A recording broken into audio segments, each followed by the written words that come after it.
renewable energy, land use, population growth rate, education, housing, etc. In all the areas, children can plan taking the the field or from sources. Next, next, Raghu. Now coming to modeling. So design, I completed, planning, I have completed a model. What is model and what is model? So let me proceed and you will understand I have come to know that some discussion is going on in the field of modeling. So it probably I'll make clear this. Modeling, modeling, not model. Modeling is a systematic approach. It is and projected representation of a phenomenon or situation. A projected representation of a phenomenon, कोई घटना के बारे में और situation कोई परिस्थितियों का representation ये प्रोजेक्टेड है through equation, graph, map, and visuals. Now, this modeling is the work, the systematic approach. Model can help if you develop a model. If you develop a model, model can help to understand any situation or phenomenon which is not experienced, which is not experienced or visualized at present. At present, we have not experienced, neither experienced nor visualized, but there is possibility of its occurrence in future. Future में हम लोग देखेंगे होगा कि नहीं. So that will occur in future. So we have not experienced it now, we have not visualized it now, but we'll see something in future. A good model is one that keeps balance between realism and simplicity. Realism जो है, real जो है, उसका भी लेना है. We'll have to consider that one, and the simplicity that it should be simple of realism and simplicity. Then it will be a model. So model can be an equation, model can be a graph, model can be a map, model can be a visual. Next, please. Now, what are the types of model? Broadly, models are classified as physical model, schematic model, conceptual model, and mathematical model. Next. Now, next, Raghu. Raghu. Now, there is a misconception. What is a model and what is a prototype? Because we are those are involved in the CSC. We have seen children brings models in thermocols and other big models of the hills or houses, etc., etc. Are these models? So let us have a check. Let us try to understand what is a model and what is prototype. Difference between model, I am trying to say the physical model. Model number one is it not necessarily functional. Not necessarily functional. That is, it don't need to work. But in prototype, it is fully functional, but not fault-proof. It must have some fault. It is not foolproof. So there will be some fault, there will be some error, there will be some mistake, something. Uh, but it may be functional. It is fully functional. Not maybe, it is fully functional prototype. Now, number two, the model can be to any scale. It can be to any scale, usually smaller, but it can also be of the original size or bigger. Or bigger. You know the model, the wax model that is made of Amitabh Bachchan and Gandhiji and then others. The whole bust they made. This is the original size and scale. So this may be in the original size, it may be bigger also, it may be smaller also. But in prototype is an actual version of the intended product constructed in scale. Prototype must be in the scale. So if you magnify the scale, If you multiply by the state to desired the size, you will get the exact size. Number three, the model is used for display or visual demonstration of the product. As I mentioned earlier, the visual things. So model can be visual. One can display it, and one can visualize what does it look and how really it looks like. So visual demonstration of the product. But in prototype is used for performance evaluation and further improvement of the product. Performance because it is fully functional. So here performance evaluation is done, and because it is not fault proof, so further improvement of the product is to be considered. Number four, model may consist of only the exterior of the object or produce it replicates. Forget about it. Only the exterior of the object. बाहर से कैसे देखना है? Only the exterior part, not the interior part. But a prototype contains complete interior and exterior, both interior and exterior. दोनों होना चाहिए. Model is relatively cheap in making, and prototype it is relatively expensive to produce. So these are the basic differences between model and prototype. And what I am talking about is the physical model. Next, there is an example of a model. No, this previous one. This is the example of a model. The Earth, globe. It is smaller than the Earth. It may work, may not work. There are many globes which are fixed, not necessarily the functional. But here I have shown it is a prototype. It is a prototype of a thermos flask. It has got both. This is an exterior part, and these are the interior part. And its functionality can also be checked by keeping hot water or hot milk. So one can test its performance. So this is the prototype. Next, logo. Now, what is physical model? It is usually not functional, may not be working, can be to any scale, usually smaller, but can also be the original size or even bigger. As already told, used for display and visual demonstration, it consists of only the exterior part of the object or the product. So these are the models of a brain, the globe. These are the models of a building.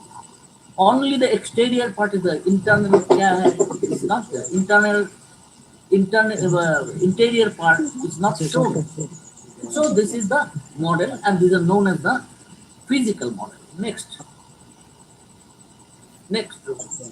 Now these are the prototype. I'll give you some example. Prototype of airplane. Prototype of a car. It is exterior part and interior part. You can see the seats. These are the doors. So exterior, interior both. Products developed using biomimicry. Is also medical tools which shows the beaks like of a bird, and this is the design. This is a product. This is working. So this is a prototype. These are the things. These are the things which are the biomimicry. But this has again followed the rules of your golden ratio or the Fibonacci number O. But interestingly, you should mark that it has got some aesthetic part in it. So because aesthetic part is there, so these are the complete model, physical model. Next. Now schematic model. Schematic models are abstract, but they have some visual resemblance with reality. Some resemblance is there with the reality, but do not show any physical existence of the object. You cannot see it outside. Like this one, this figure, this is a picture of a cell, picture of a cell which you cannot see physically, which, which you cannot see physically. You will have to look through some a microscope, and these are the parts. One can draw this seeing the microscope, and this will be a model. This is the schematic model. Again, this shows the different parts of the human body, or maybe also animal. So all these parts are shown, and it has been shown in a pictorial way. So this is also a model, but you cannot see this exactly what is there in the physically. You see in the picture. So this is also again a model. This is a schematic model. So graphs, charts, diagrams, and drawings are schematic models that provide pictorial representations. So these are the schematic models. Next, conceptual model. Conceptual model joins together many ideas to explain a phenomenon or event. Join together many ideas to explain a phenomenon. You can see this one. This is a model. This is a model where you can see they've shown the land slope, then drainage channel, then the subsurface water, groundwater, different things, infiltration, heat flux, evaporation, precipitation, transpiration, everything they've shown. So this model is the conceptual model. Somebody conceptualize the whole thing, whole processes, all the phenomena, and they will bring together in a unit model. A conceptual model's primary objective is to convey the fundamental principles and basic functions of the system which it represents. Fundamental principles and basic functions. It should convey. It should convey the fundamental principles and basic functions of the system.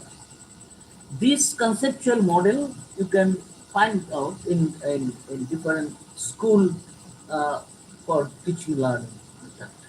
Most of the models are available in cluster of Paris. So this is conceptual model. One have to conceptualize the whole system, whole phenomenon, and they will represent in the model. Next. Next. Now comes to the mathematical model.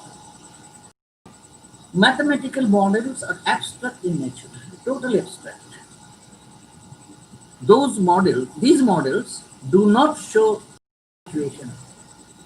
They never show the real situation, but they tell about the future. They tell about the future. They predict about the mathematical models are built using numbers and symbols.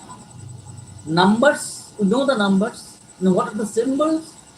Symbols mainly are plus, minus, division, multiplication. Basic symbols.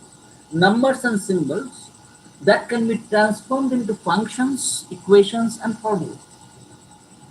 These models can be built using any of the mathematical exercises. It may be trigonometry, geometry, solid geometry, calculus, whatever, etc. Anything can be used, any mathematical process, methodology can be used to develop mathematical models. Next. Now, types of mathematical models. Probable types. There are many. Linear equation, quadratic equation. Linear equation, all of you know. Y is equal to mx plus c. Quadratic equation, also you know, ax square by bx plus c. Log equation means both y and x axis, both the axis will be in log form. And semi-log equation, one axis will be normal and the other axis will be log. Timeline analysis, for the time, for a series of time, one can analyze the trend. Timeline analysis, exponential equation, e to the power x, differential equation, and many more. These are the probable for the children. For the children, these are the differential equation the children can use. Even children of class 8, 9 can use, and most of them linear equation, quadratic equation. Then your may not be log. Exponential can be used, and differential equation they can do. Now, in fact, it shows the relationship between independent variable, which is denoted by y, and dependent variable denoted by x. So all these relationships, they they show the relationship between the independent variable and dependent variable, that is y and x. Next, Prabhu.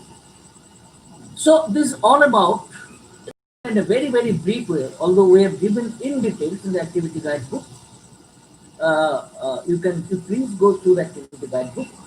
I have as brief as possible to give very, very uh, salient points for your understanding. Now, how the children will move forward? What are the areas? Areas related to natural resources like water and air, environment, plants, animals, both macro and micro, and human beings, etc. etc. They can easily study the chosen problem using simple mathematical laws of algebra, trigonometry, whatever I have said. Next, now next, Rohit. Now I forgot to mention uh, in golden ratio, the children can uh, test it in the building also. In building also, they can test whether golden ratio has been applied or not. I was seeing in Ravi's presentation that a indigenous house to the modern house. Now, where uh, they can study the difference in the internal ambience. Also, they can study the strength and load, etc., using the golden ratio. Now, if someone go through the golden ratio, you can go to the Google search, and you can understand. Very interesting and very usable for the children. Now, we have given many project ideas in detail in the activity guidebook. I will mention four, uh, three, basically three from the activity guidebook, detail of which has been already given. Still, I'll give you for a refresh. And one I have jotted down or developed recently, which is not in activity guidebook. That also I will show. Now the project ideas. I have already told about the design. I have already told about the planning. I have already mentioned about the other modeling. Now mathematical modeling. Land use change and its impact on nature and culture landscape. Now this is also given in the activity guidebook. That the pictures downloaded from your Google Art, Google Map. I don't know what Jayanta can say well. Now this is for, it is available for different years. It is, we have of 200 to 2002, 2010, 2008. Now if you magnify these pictures, and by using the graph, if possible uh, a transparent graph, one can find out the area under forest. Please look at the table. Area under the forest, area under the agricultural land, built up area, that means under concrete, the water body, etc. So for the year wise, they can calculate out the what is the area, because in the back you will get a scale. So with the use of the scale, they can convert the actual area. Now then, if you get the actual area, one can find out the percentage area, hello, percentage area under different land uses, and the change in the area. Change in the area, we have calculated 2002 to 2010, this is the change, from 2010 to 2018, this is the change, and 2002 to 2000, this is the change in the different land uses pattern. Next, and now this, you'll have to transform it to your model. So this is again a model. Use it in a bar graph showing 2002, 2010, 2018, the agricultural land, built up area, and water body. So we have taken all this, and what is the trend? What is the trend one can show? And this is again agriculture land and built up area. What is the trend of different decades? So this is decadal changes in land uses, in land areas in percentage in two different decades in figure A, and changes during 2 decades in figure B. So this is the a kind of project which a child can undertake. Next. Well, this is also given in the activity guidebook, estimation and prediction of the amount of runoff water in a channel of your locality. Now, here the children want to need to collect the data on rainfall and runoff of the channel which is available in their locality from the government department, might be from the meteorological department, might be from the hydrological department, whatever. So they can get, or even the children can measure the runoff also. So rainfall, I have given the year-wise data of certain area, the rainfall and runoff. Forget about this part. Forget about this part. And we have put in the graph. So this graph has shown the rainfall in the x-axis and runoff in the y-axis, because x-axis is the independent variable and runoff is the dependent variable. Runoff depends on rainfall.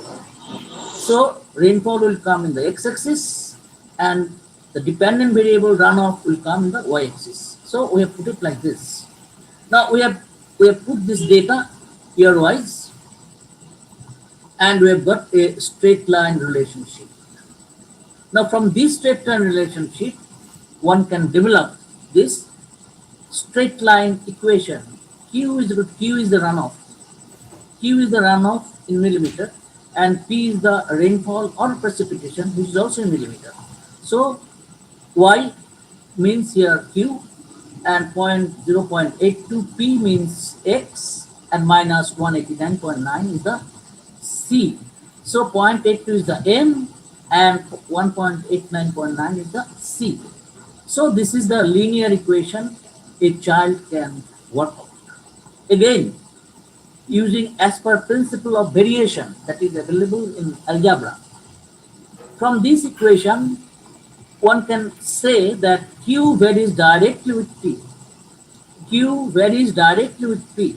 So, or Q is equal to C into P, or Q by P is equal to C. Here in this table, you can see Q by P is equal to C, and this C is known as the runoff coefficient for that particular watershed. Now, how this C has got? Because every year every year will produce one C. So this capital C will be equal to C1 plus C2 plus C3. First year, second year, third year, like this it will go, divided by n, where n is the number of years that will give you the average C of this particular watershed. Now this is the model. Now model again have to, so using this, either this linear equation or this variation equation, one has to generate the data using, and then have to compare with the runoff data and how much the variation. That is the complete project. Next, please. Well, infectious disease modeling. Infectious disease we are facing now. This infectious coronavirus, SARS-2. But there are many such infectious diseases like measles in the child, then flu, then bird flu, now dengue. So for all kind of infectious disease, a universal model which is applied across the world, the SIR model. SIR model tells about the people susceptible to that particular uh, uh, thing, maybe bacteria, it may be virus, it may be any agent occurring diseases, susceptible, they will go to the infected, and from infected to remitted. This is the whole main concept of this model. Now, this has been translated into three equations. These are the three models, and seeing these things, one will be afraid of mathematics and all. So I have changed this to a, so that will be the assumption the population should be homogeneous. And number two is there should not be any migration. That is, whatever population is there, that will be in an area, that will be taken into consideration. The people who are coming from outside will not be considered in the model for avoiding the complexity. Even the birth, newborn baby will not be considered for avoiding the complexity of the model. Next, Yogu. Now, it is very important to find out or to know whether the disease is epidemic or not. Finding out if the disease is epidemic or not. So one has to ascertain whether it will be epidemic or it will not.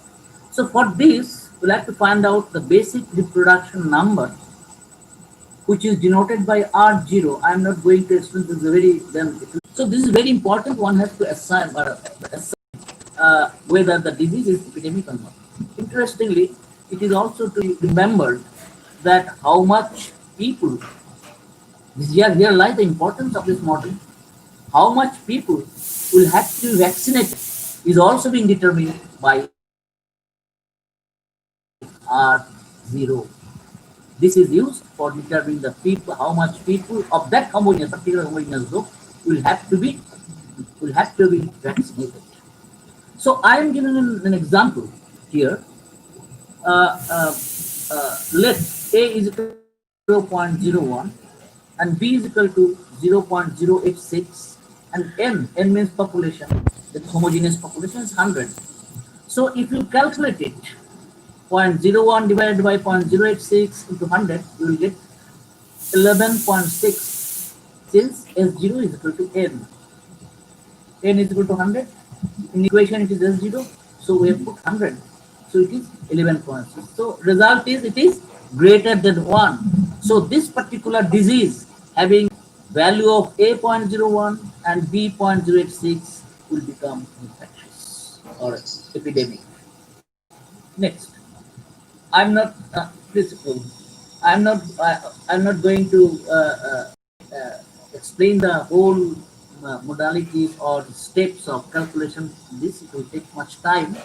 If somebody wants, they can contact me later. Now, using those three formulas and considering the homogeneous population n, which is here is 500. I have taken as example. It is an example. 500 people are homogeneous. So using on the day one, 500 infected was 1 and there was recovered no. So like this, if you apply the model, you can get the data of SIR, susceptible, infected and recovered for 40 days. 40 days. Next, and then you put the values: susceptible S, infected I, and recovered R. So susceptible is the blue one. This is the susceptible. This is the infected, and this is the recovered. So such type of graph the children can draw. Now the thing is this. This is the point. Please see it is a red mark or the red dotted line. This is the point where from the graph is getting the higher peak, and this is the point where the disease has to be intervened, not to proceed in that fashion. This is a very important point where it has to be intervened, and this is the peak. Now, often we say we are going to attain the peak, and after the peak, this is the peak on 22 days. This particular disease will get the peak where the around 55 people will be infected. Now, from this peak, again it will come down. Now we are telling about the flattening. Flattening means this flattening, this will go and this will be flat. So this is all about this epidemic model. Next, now this is the project which I got from some sources that I have developed into a project, and I thought I should give this idea uh, to the uh, academic coordinators and those who are listening me. So from different, how small are the small objects? This is the title. How small are the small objects? So I have chosen all these human antibody, coronavirus, SARS-CoV-2, then E. coli, bacterium, yeast cell, human red blood cell, diameter of spider web, fog or mist water droplet, human hair diameter, thickness of sheet of writing paper, then fine sand particle, average grain of table salt, pencil dot, red and lastly probably the length of the seed or sunflower seed that is not seen here. So I have collected this all these values, the size in nanometers, in nanometers denoted by nm, nanometers. So these are the sizes of the things. The human antibody is 15, coronavirus 120, E. coli 1000 to 2000 nanometer. Like this, I have collected this from different sources. These are the sizes. It may be because they have seen it on the highly magnified UV microscope and others. So it may be a length, maybe a diameter, but they've mentioned it like this. So let us take it as a length or diameter, whatever. So these are the sizes. Next, now let us look at the SI units of length and conversion table. Now, this meter, 1 meter, now I have converted it from meter to centimeter to millimeter to micrometer and nanometer. So 1 meter equal to 100 centimeter, then 1000 millimeter, then micrometer is 1 lakh micrometer, and nanometer is after 1 that is 90. If it's 0.1 meter like this, after 1 is 80 nanometer, like this. So these are the conversion table I have provided. Next, but interestingly, 0.01 meter is equal to 1 centimeter, and 0.001 is equal to 1 millimeter, point, uh, 0.000001 is equal to 1 micrometer, and point 8 zeros and 1 is equal to 1 nanometer. Next, Raghu. So we have got this conversion table. Using this conversion table, so this is the size of the coronavirus. I've chosen a few. Coronavirus, then E bacteria, cell, fog, mist water, human hair, etc. etc. So I've chosen not all but a few. Then I converted it to micrometer and size in millimeter. So this 1.2 has come to 0.00012 millimeter coronavirus, and E. coli bacteria is 0.0012, 0.002. Like this, I have converted it using that conversion table. Now we have to make the model. How can we make the model? So modeling part, I have uh, converted this modeling scale size that is in millimeter. I have converted it again millimeter 10,000 times. If we multiply it to 10,000, it will be 1.2 millimeter. If you multiply this 10 to 20, it's like 30 to 40, like this.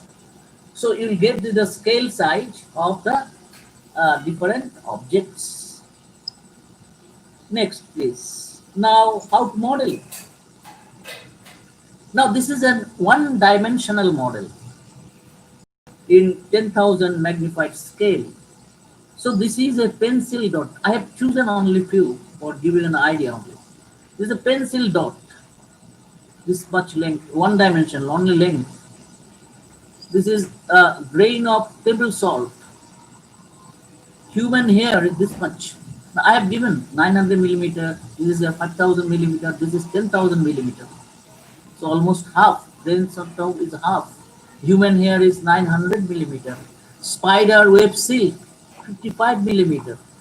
These are not in scale. I am just giving you the example. E. coli bacterium is 20 millimeter and coronavirus is 1.2 millimeter.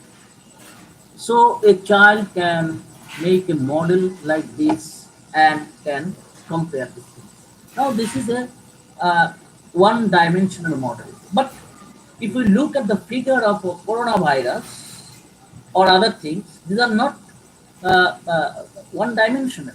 These are three-dimensional. But three-dimensional, we cannot do it. It is beyond our scope.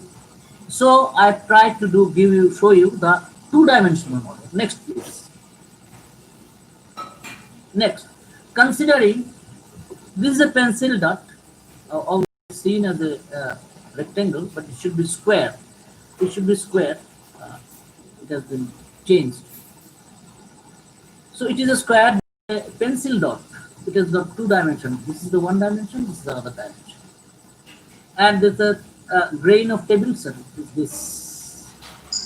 Then human hair is this, and a spider web is this, and this is your E. coli bacterium is this, and coronavirus is this. So this is a two-dimensional model for the different small objects, small things which a child can represent in this particular subject. If there is any inquiry, please. There's a mistake because of mailing. It has been changed the shape. It should be square. Otherwise, difficult to explain. So next, thank you for further inquiry. You can mail me at this. And thanks a lot.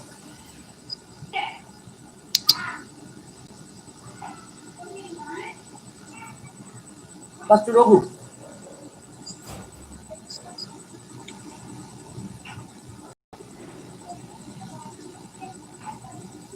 Okay, thank you, Belinda. Now we have the last sub-theme, which is knowledge systems. I would request Jayenda ji to make the presentation. Actually, I'm tied up with multiple roles here. Maybe that's a problem, but so I think we have more questions. Are you able to share your screen?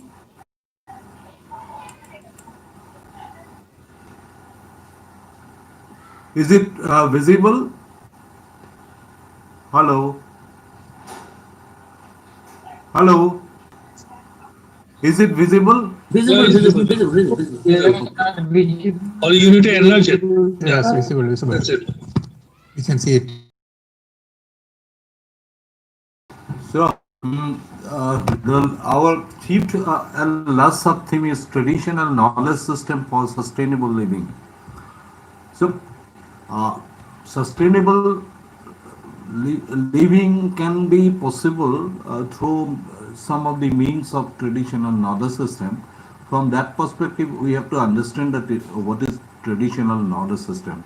It refers to a combination of knowledge system which covers technological, economic, social, and philosophical learning of learning basically. It's a very local level knowledge system or knowledge that is unique to a given culture, society, as well as geographical and ecological situation. It is the basis of local level decision making in agriculture, healthcare, food preparation, education, natural resource management, a host of other activities of the rural communities. Therefore, these are very important, and from this level of decision making mechanisms, maybe we can learn and identify many clues for sustainable living. So, there are three different subgroup or different categories of traditional knowledge systems.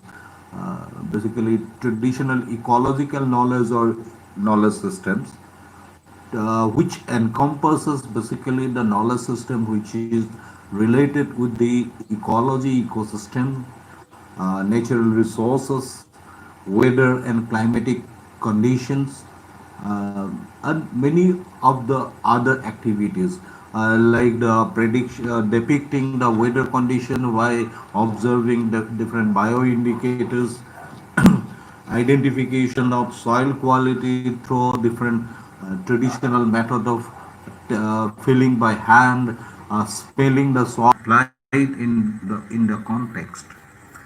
Then traditional, many community have different kind of totem related with the different plant and animal. In the process, basically it leads to conservation of those plant and animal. So similarly, there are different values for different ecosystem component like water bodies, sacred space, and there are different kind of ethical concerns about the right and wrong. All these are part of the traditional value and ethics. In reality, all these three categories of traditional knowledge functions together. So, what are the aspects to learn from the traditional knowledge systems? One of the component is collectivisms. This collectivisms is like that people as a collective, uh, when they work together. There are many examples during this COVID-19 pandemic, particularly in northeastern India. Nagaland has an example of how the different community organize the learning space within the village where the server services or the network is stronger. They arrange the facilities for the students to sit there and attend the online classes, sometimes which is in the top of the hills where they make the provisions of sitting by community effort. And similarly there are lots of village level quarantine center which is organized by the villagers of their own, and that is for the return migrant labor coming to the villages. All these are some sort of the collectivisms that the people have. It is not done all the cases by some outside organization or systems. It is the insiders collectivisms which make a effort for overcoming some situations. So there are lots of examples of such kind of situations. Then second important component is for the sustainable living is mutualism. This mutualism examples are there in many contexts of traditional natural resource management practices, agricultural practices, particularly sometimes agricultural practices done by the people, and their water management system for irrigation. Ultimately, it supports the fishermen also. So usually one approach of natural resource management which ultimately give the benefit both to the farmers as well as the fishermen or other people, other livelihood practitioners also. That type of mutualisms through one management systems, these are very vivid in traditional practices. Then come the minimalisms, as we discussed earlier also, how minimum resource can be utilized, minimum energy or other materials can be utilized to fulfill our need. In many cases in the traditional uh, practitioners or traditional knowledge holder have this kind of practices. Then the adaptations, the COVID-19 pandemic, which is a biological disaster, in this context also, different kind of adaptation mechanism in terms of food, particularly when during the lockdown and the food supply system was stopped, and people adopt with the available food they have in their locality based on their traditional knowledge system. Even I had an experience in Guwahati itself, in my city, the how people use the colocasia as a one of the sustainable food system where the root part have lots of carbohydrate, and that was there in the different villages. So this adaptation to a particular situation, Northeast India face lots of problems of natural disasters like flood, landslides, cloud bursting is nowadays very frequent in our regions, and there are many pockets in Northeast India where rain shadow areas are there, drought-like situations is there. So in such cases also, people adopt and they develop their own adaptation mechanisms, and which is a this adaptation basically develop their resilience systems, and which is very much important in the context of sustainable living.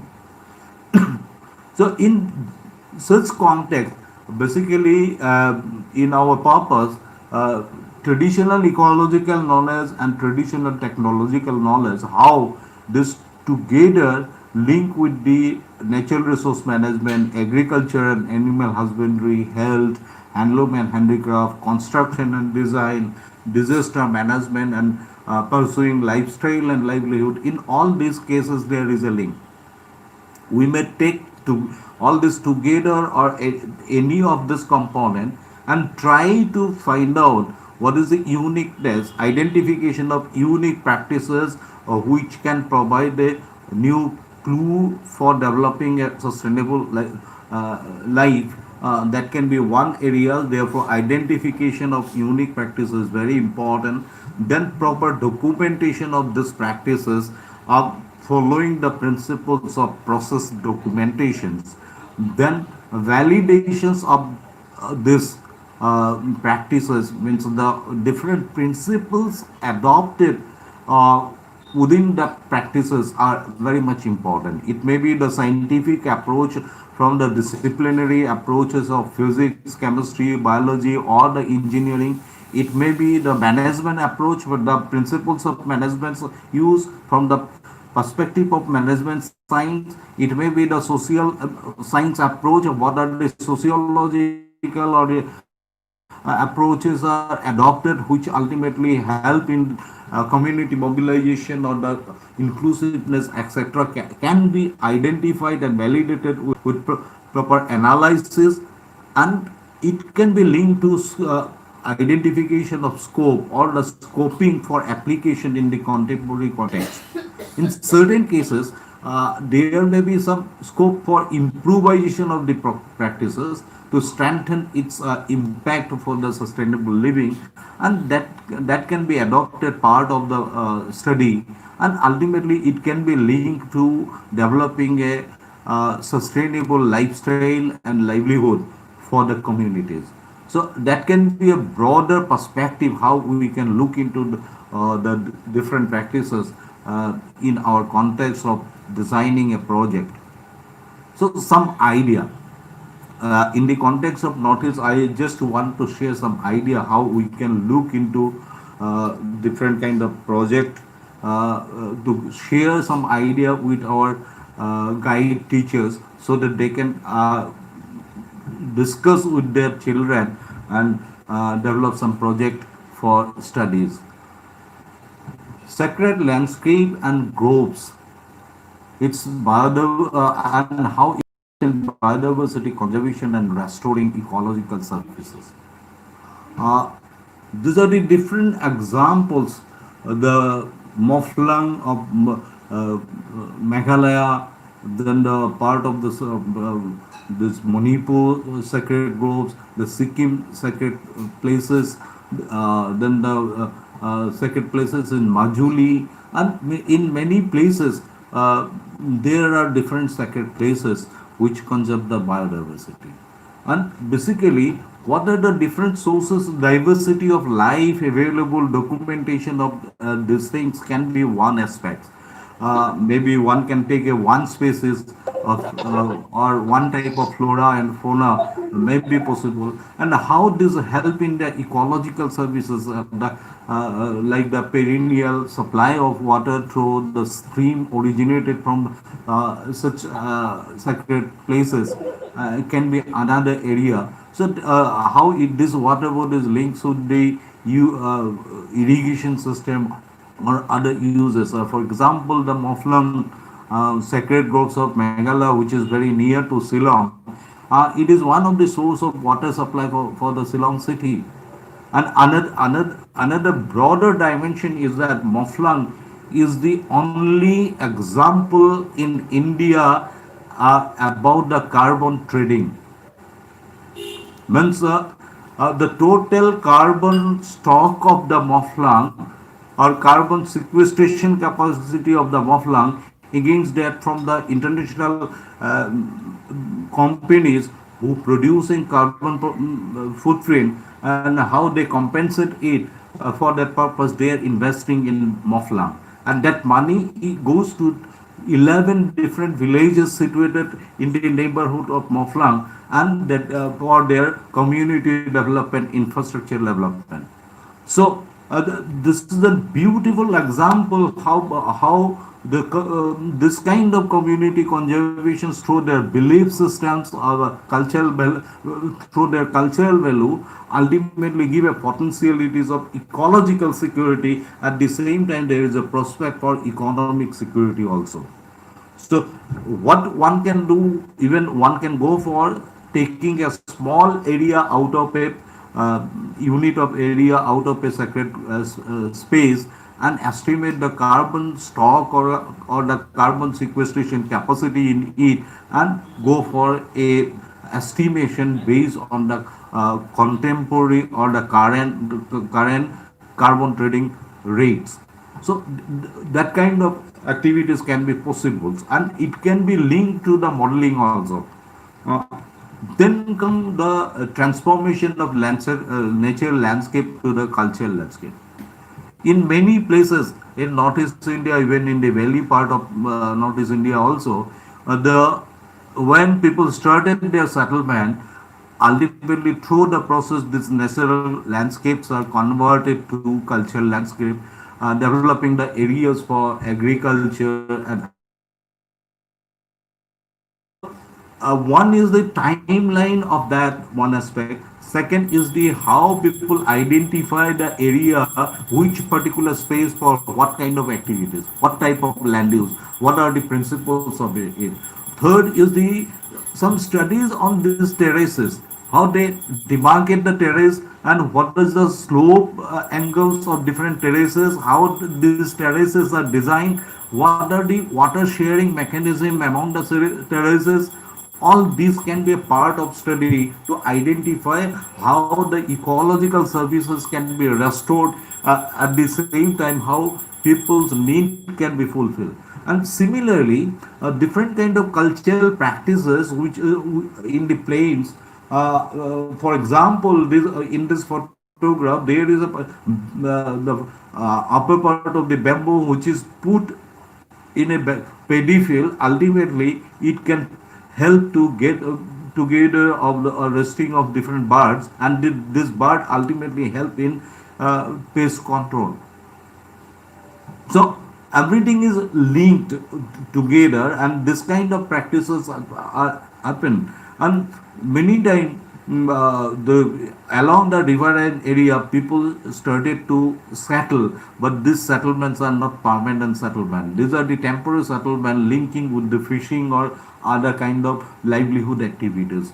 And identification of those decision making processes and how this can be designed, it can be also aspects of study. Then in Northeast particularly, we have lots of traditional irrigation system. One of the irrigation system is bamboo based irrigation system. Bamboo is used as a pipe to carry water from water sources to the places where water is required. But there is an interesting engineering design in it. In the high rainfall zones like in Meghalaya, the bamboo is split into two parts and these pipes are created. In the area where the moderate rainfalls are there, basically in the border areas of Bhutan, you will find the most of these bamboo pipes are like this. It is not splitted to two parts, and holes are a bit longer on the top side, and water is flow. On the other hand, the rain shadow areas, particularly in Assam, Karbi Anglong, part, there is a rain shadow area where they traditionally use one irrigation system, what they call as longsword. Long is coming from a word lang, which means water, sword means the bamboo pipe. And here in the upper side they put a small hole, and through which when water passes, dripping will be taking place, which is an example of drip irrigations. And these practices basically help in getting water, as because they have a water crisis. So water is used in a judicious way. Even they take care for preserving water from the evaporation loss. So all these are some example in many part of Northeast India. In such a way, different wooden devices, different bamboo devices are used for carrying water. For the contemporary context can be one area we can think for. Then traditional housing in Northeast India.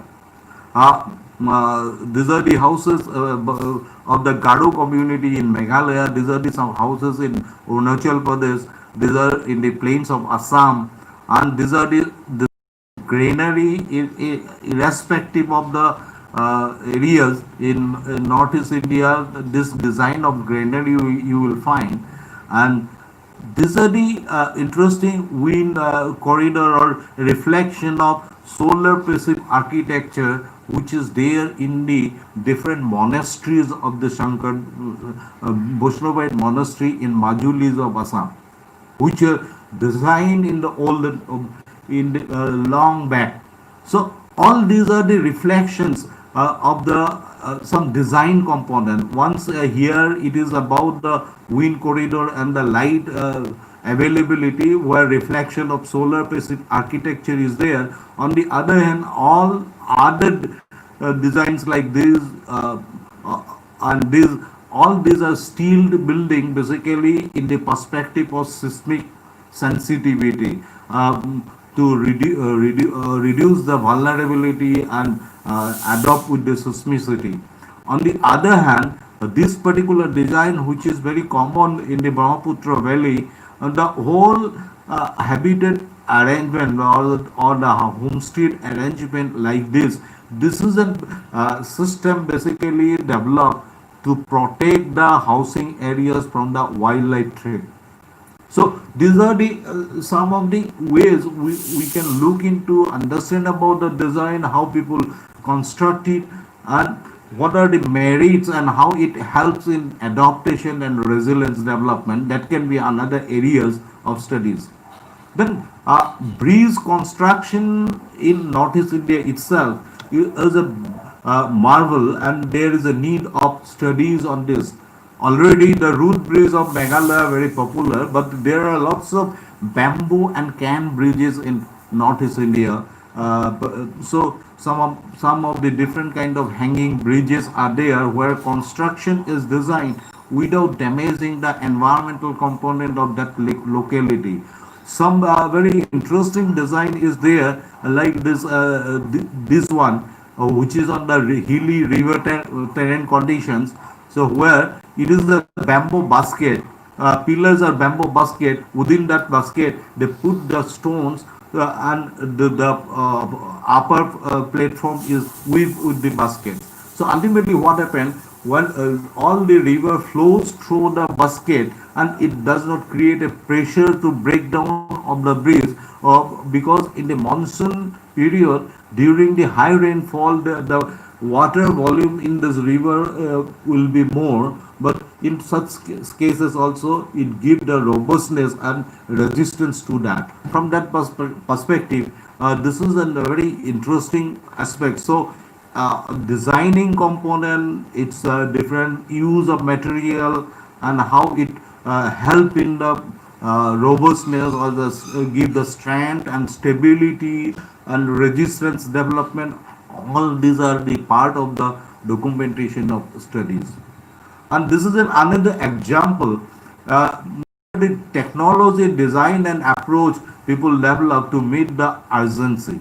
This is a design of a stretcher people use in the hill areas, to carry the ill persons to the hospital. This is another example. And same device is also used for playing of the children. So same time, this designs are indicates the multiple use of the same device for the different purpose. This is another example. Basically, this is a grinder.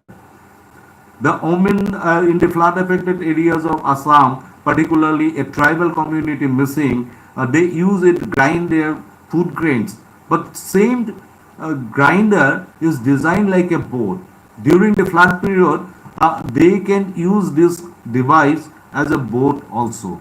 These are the beautiful part of the traditional knowledge, how minimalism is there. They have the same grinder, wooden grinder, which can be used as a boat also. This is an example of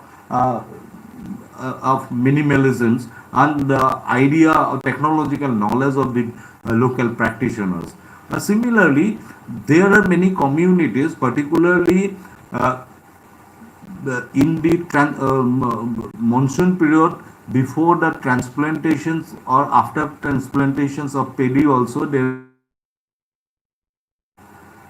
So after when flood damages the entire crop, they preserve the seedling separately during the flood period on a bamboo raft, so that after finishing of the flood, how they can use this new sampling for transplantation, so that they can able to cultivate some amount of food for themselves. These are the robust system of the resilience development, adaptation with the disaster situations, which are very important from the perspective of the sustainable living. Then different kind of granary. These are the best example of the Apatani of Arunachal Pradesh, where they have colonies of granaries separately, which is a bit far from their home, but there is a security system to protect this granary, and this is create